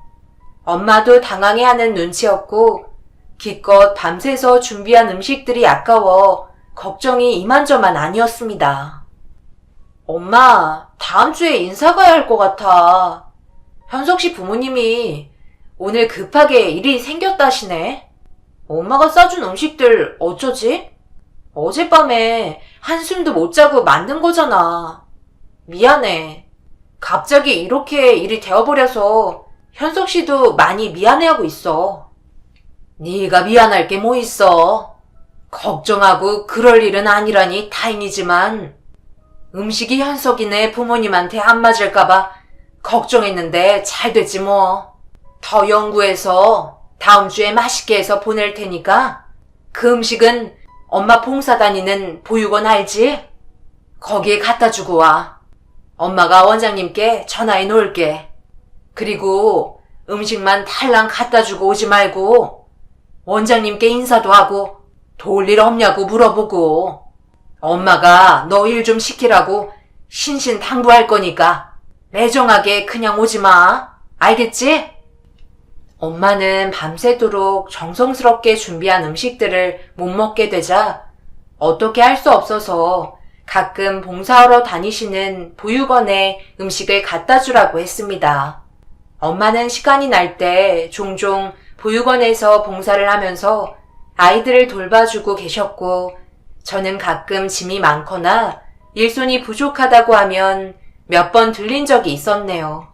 그래도 엄마처럼 아이들을 돌보거나 봉사를 할 마음은 없었어요. 하지만 엄마는 꾸준히 보육원 봉사를 하시며 몇몇 마음에 맞는 분들과 함께 정기적으로 남몰래 후원까지도 하고 계셨더군요. 처음에는 빚 갚는 것도 힘든데 왜 돕냐고 했지만 엄마는 그럴수록 돕고 살아야 나중에 다 돌아온다며 저에게도 돈만 악착같이 벌지 말고 하고 싶은 것도 하고 남들도 돕고 살라며 하셨어요. 그 마음이 크면서 전달이 되더군요. 엄마의 마음을 잘 알기에 보육원에 도착해서 원장님을 뵙고 음식을 드리며 그냥 가기 죄송해서 보육원에서 청소를 하게 되었어요. 주말이라 보육원은 아이들과 봉사자들로 인산인해를 이루었고 청소를 하는 저는 정신이 하나도 없었습니다. 그때 저에게 음료수를 건네며 인자하게 인사를 건네는 분이 계셨어요. 다음번에 제가 엄마의 딸인 걸 알고 반갑게 인사해 주시는 아주머니의 호의에 감사했습니다. 아주머니는 힘들지 않냐면서 젊은 아가씨가 엄마를 닮아서 참 바르다며 칭찬해 주시며 음료수를 다 마시자 빈 병을 도로 가져가시면서 수고하라는 말을 남기고 가셨네요. 엄마가 왜 이곳에서 봉사를 오래 하시는지 그 이유를 알게 되었어요. 처음 이곳에서 청소를 하는 저도 이렇게 몸이 힘들지만 마음이 따뜻해지는 것을 느낄 수 있었고 엄마 역시 힘든 일을 끝마치고 시간 낼 때 이곳에 와서 봉사를 한다는 것보다 재충전을 하러 오는 기분일 거라는 생각이 들었네요. 종종 엄마 따라 이곳에 와야겠다고 마음을 먹었습니다. 그렇게 일주일이 지나간지도 모르게 흘러가면서 엄마는 예비 시가에 싸갈 음식들을 준비해 주셨어요. 한석 씨는 아침 일찍 집에 가기 위해 저희 집으로 저를 데리러 왔고 드디어 현석 씨 집에 가게 되었네요. 집은 2층 주택이었고 넓은 잔디밭과 정원이 한눈에 보였습니다. 아버님의 취미가 정원을 가꾸는 일이라며 대수롭지 않게 현석 씨는 넘기더군요. 그런데 정원을 보자 정말 마음이 안정되면서 이런 취미를 가진 아버님이 존경스러웠어요. 집안은 깔끔하게 정돈되어 있었고 현석 씨 부모님은 저를 반갑게 맞아주셨습니다. 예비 시부모님과의 저녁 식사는 너무나 즐거웠어요. 두 분은 평생을 생태계 연구에 힘써 오셨고 어머님은 일을 쉬고 계시고 아버님은 명예교수로 대학교에 출강하신다는 이야기를 했습니다. 두 분 다 하시는 일에 만족을 느끼시며 보람된 일이라며 자랑스럽게 이야기를 해주셨네요. 그런데 어머니께서 한참을 제 얼굴을 보시더니 저번 주말에 보육원에 봉사하러 오지 않았냐며 물으셨고 순간 주말에 만났던 음료수를 주신 아주머니셨던 거예요. 너무나 놀라서 자리에서 벌떡 일어나 예비 시모의 손을 덥석 잡고 말았습니다. 혹시 저번 주에 나랑 만나지 않았나요? 우리 보육원에서 봉사했던 아가씨 같은데 주말에 보육원 왔죠? 세상에, 맞아요. 혹시 저희 엄마 친구분이시죠? 저한테 음료수 주셨던 것 같은데 세상에 그분이 현석 씨 어머님이시라니 너무나 놀랐어요. 여기서 이렇게 만나게 될 줄이야. 그때 주신 음료수는 너무나 잘 먹었습니다. 그날은 감사드려요. 저한테 신경도 써주시고 저희 엄마한테 말했더니 어머니를 잘 아시더라고요. 그래요. 앞으로 봉사 가면 내가 아는 척 해야겠네. 이렇게 사돈지간으로 만나게 될 줄이야. 경아랑 엄마랑 알던 사이야? 세상 참 좁네. 아무튼 그럼 따로 길게 인사 안 해도 되겠다. 엄마, 우리 디저트 없나? 그래, 저녁도 다 먹었는데 우리 과일 좀 먹자. 귀한 과일 사왔는데 엄마가 가지고 올게. 아들, 더 필요한 건 없어? 없어. 그냥 가지고 와. 아빠, 나 경아랑 방에 가 있을 테니까 과일 좀 가져다 줘요. 알겠죠? 그런데 뭔가 이상했습니다. 부모님께 대하는 현석 씨의 태도가 살짝 무례한 것처럼 보였어요. 저희 엄마에게는 다정하면서 예의도 갖추며 말했었는데 제가 너무 예민하게 받아들이는 건지 현석 씨의 태도가 눈에 거슬리기 시작했죠. 반면 예비 시부모님들은 현석 씨의 요구를 모두 들어주기 바빴습니다. 금지옥엽 키운 외동 아들이어서 그런가 싶기에는 조금 과한 부분들이 있었죠. 과일을 예쁘게 썰어 오신 예비 시모는 조용히 방문을 노크하셨고 현석 씨는 제가 좋아하는 딸기가 없으니 딸기를 사와야 할 것 같다며 예비 시모에게 부탁했고 저는 괜찮다 했지만 현석 씨는 강하게 밀어붙였네요. 이런 모습들을 보자 겉으로는 내색은 못했지만 부모님께 명령하듯 내뱉는 말투가 듣기 싫어서 현석 씨에게 따지듯 그만했으면 좋겠다고 이야기했더니 현석 씨는 제 말이 잔소리처럼 들렸는지 버럭 화를 내기 시작했습니다. 현석 씨, 부모님께 조금 심한 것 같은데? 나 딸기 안 먹어도 돼. 굳이 이 밤에 딸기를 사오라고 하는 게 말이 돼? 그렇게 하면 내 입장이 어떻게 되겠어? 나 지금 불편하니까 부모님께 괜찮다고 말씀드려. 왜 그래? 내가 부탁만 했고 엄마가 흔쾌히 사다 주시겠다는데 당신 와서 기뻐서 이것저것 다 해주고 싶으셔서 그러는 건데 그걸 막으면 되겠어? 그냥 하시고 싶은 대로 놔두려. 우리 부모님은 워낙 나를 귀하게 대접해 주셔서 남의 자식도 다 귀하게 생각하시는 분이야. 그냥 당신은 지금 이 상황을 누리면 돼. 그래도 이건 아닌 것 같은데. 현석 씨, 우리 엄마한테랑 당신 부모님한테 하는 행동이 너무 달라서 깜짝 놀랐어. 경아, 너도 다르잖아. 모두들 내 부모한테 하는 거랑 남의 부모한테 하는 행동이 다른데 너무 예민하게 받아들이는 것 같다. 정말 제가 예민하게 받아들인 건가 싶었고 시부모님은 저를 위해 딸기를 사오셨어요. 그 모습이 너무 감사하고 죄송스러워서 사오신 딸기를 다 먹고 집에 돌아갔습니다. 예비 시모의 자상하신 모습이 그날 밤 머릿속에 가득 맴돌았고 그런 시부모님이 계시다면 현석 씨와의 결혼이 행복할 것 같다는 생각이 들면서 결혼을 한 저의 모습을 상상하게 되었네요. 점점 현석 씨와 만남을 이어오면서 결혼에 대한 확신이 섰고 하루는 정말 탐스런 딸기가 마트에서 팔길래 예비 시부모님이 생각이 나서 예비 시가에 깜짝 방문을 하기로 마음 먹었습니다. 다행히 현석 씨에게 어디 있냐고 전화를 했더니 집에 있다는 말을 들었고 집 앞이니 나와보라며 현석 씨를 불렀습니다. 현석 씨는 놀란 표정으로 추리닝 차림으로 집에서 나왔고 그 사실을 안 예비 시부모님은 저를 집 안으로 들이셨어요.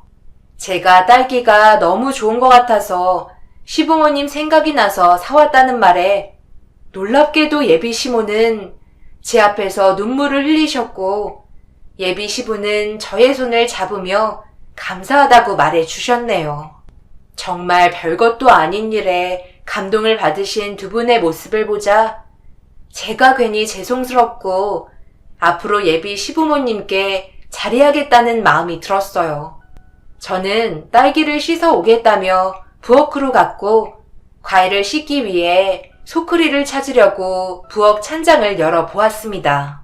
딸기를 담을 소쿠리가 보이지 않아서 창고로 보이는 방 안을 들어갔는데 그 안은 놀랍게도 여러 대의 컴퓨터가 있었고 적어도 5대 이상은 있었죠.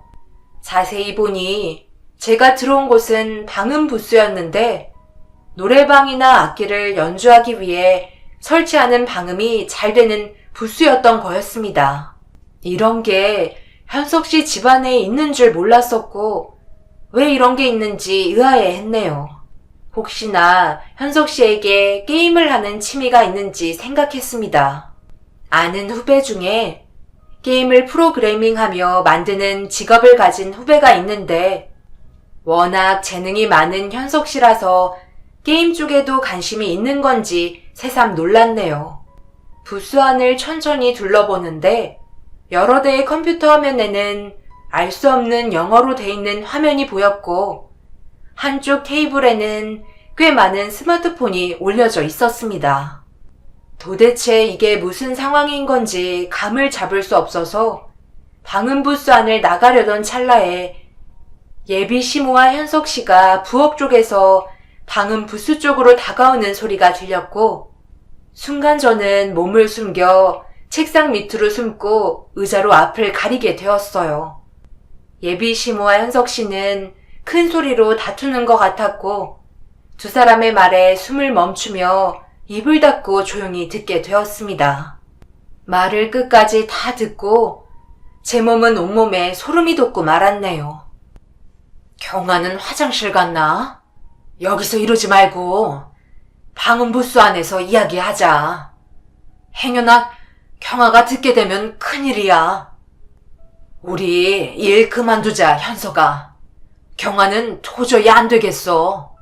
저렇게 착한 아이한테 상처를 어떻게 주니?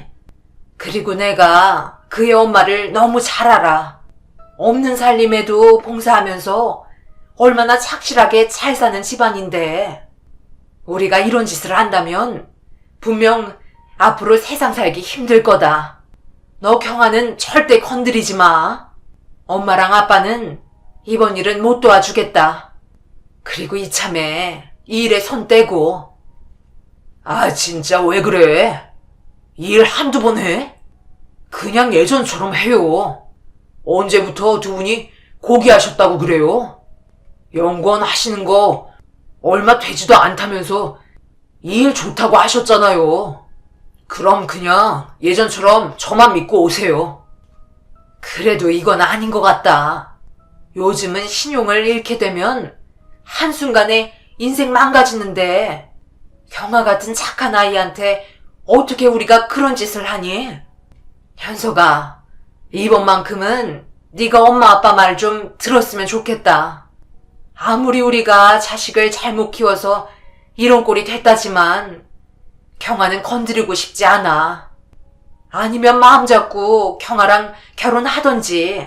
알겠니? 한 번만 더 이 이야기로 의견 충돌하고 싶지 않아요. 그냥 계획대로 명의 넘길 거예요. 요즘 일도 안 되는데 한 사람이라도 더 넘겨야 돈이 된단 말이에요. 요즘은 하루 종일 경아랑 같이 있다 보니 남들이 놓고 간 핸드폰 주워서 돌려주는 게 얼마나 힘든지 아세요? 저번에는 경아한테 카페에서 다른 사람 핸드폰 만지작거리는 거 걸려서 들킬 뻔했다고요. 다행히 별 문제는 없었지만요. 하루빨리 경아랑 관련된 일들 해결하고 결혼 못하겠다고 파혼 이야기 꺼내야겠어요. 엄마야말로 제 의견에 반대하지 않았으면 좋겠네요. 이제 그만해요. 두 모자의 이야기를 듣고 있는 내내 이 상황들을 정리해 보았습니다. 처음 현석 씨를 만난 날을 생각해 봤는데 그날 현석 씨는 제 핸드폰을 바로 돌려줄 수도 있었지만 돌려주지 않기 위해 시간을 끌었던 것 같아요. 왜 시간을 끌었는지는 모르겠지만 나중에 안 사실은 제 핸드폰에 있는 모든 것을 복제하기 위한 시간을 벌려고 했던 거였고, 이런 일은 제가 처음이 아닌 듯 했어요. 그 후에 저희 엄마와 카페에서 만난 날, 현석 씨는 저희 자리가 아닌 남이 앉았던 자리에서 무언가를 찾는 듯한 모습을 저에게 들켰던 적이 있었는데, 그게 다른 사람의 핸드폰을 찾기 위한 거였더군요. 그렇게 핸드폰으로 사람들의 개인정보를 복제한 뒤 현석 씨는 다양한 방법으로 돈을 버는 듯 했어요. 그리고 그걸 알고도 묵고한 예비 시모와 시부에게 참을 수 없는 분노가 치밀어 올랐습니다. 두 사람의 이야기가 끝나는 순간 의자를 박차며 책상 밑으로 나왔고, 저를 본 예비 시모와 현석 씨는 놀라서 사색이 되고 말았네요. 두 분이서 저를 가지고 이런 생각을 하시고 계실지 정말 꿈에도 몰랐네요. 이 방음 부스가 정말 방음이 잘 되나 봐요. 밖에서는 전혀 안 들리나 보죠? 제가 이 부스에 안 들어왔다면 두 사람이서 하는 짓을 영원히 몰랐을 텐데, 이 부스 안에 있는 컴퓨터들이 게임 때문에 있는 건 줄 알고 솔직히 걱정했었어요. 아무리 취미가 게임이라지만 이렇게 여러 대의 컴퓨터를 가지고 게임을 하는 남자라면 결혼해서 많이 싸울 수 있겠구나 괜한 걱정을 했네요. 이게 다 나쁜 짓에 이용하기 위해 갖다 놓은 거라니. 세상에, 도대체 내 개인정보 가지고 뭘 어떻게 하려고 했던 거예요? 경아야, 네가 무슨 오해를 하는 것 같은데, 우리는 그러니까 너에게만은 이 일에 연루되게 하지 말자고 현석이를 설득하려고 했던 거야. 현석아, 그렇지? 경아한테 오해 좀 풀어봐. 우리가 너를 얼마나 아끼는데, 경아야. 이게 어떻게 오해일 수가 있어요. 제가 처음부터 다 들었는데, 부모라는 분들이 어떻게 자식이 나쁜 길로 가는데 그냥 바라만 보고 있을 수 있어요? 아니, 바라만 본 게 아니지. 같이 동조한 거네요. 정말 너무하시네요. 저는 존경할 만한 분들이라서 정말 시부모님께 잘하려고 했는데, 현석 씨가 무슨 말 좀 해봐. 왜 현석 씨는 아무 말도 안 하는데? 변명이나 핑계라도 좀 대봐. 지금 내가 무슨 말을 한다 해도 당신이 들을 마음이 안 되는 것 같은데, 오해도 아니고 이제 와서 변명해봐야 없던 일이 완전히 없게 되는 건 아니잖아. 당신이 생각한 대로 핸드폰 주고 당신 정보 보고 접근한 건 맞아. 그런데 부모님한테까지 인사드린 건 당신이 처음이야. 그 전에 몇 명이 있었지만 그냥 핸드폰 돌려주고 정보만 복제하고 말았어. 그런데 나도 당신이 좋았고 그냥 함께한 시간들이 즐거워서 결혼까지 생각했던 거고, 우리 부모님도 당신이 너무나 마음에 들었나 봐. 이렇게까지 내 계획을 반대하면서 당신을 두둔한 것 보니 당신이 시기가 좋았네. 아주 뻔뻔하고 당당하구나. 지금 이게 얼마나 위험한 짓인 줄 알고 이런 거야? 우리 결혼 없던 일로 하자. 그 말을 남기고 방음부스를 뛰쳐나왔네요.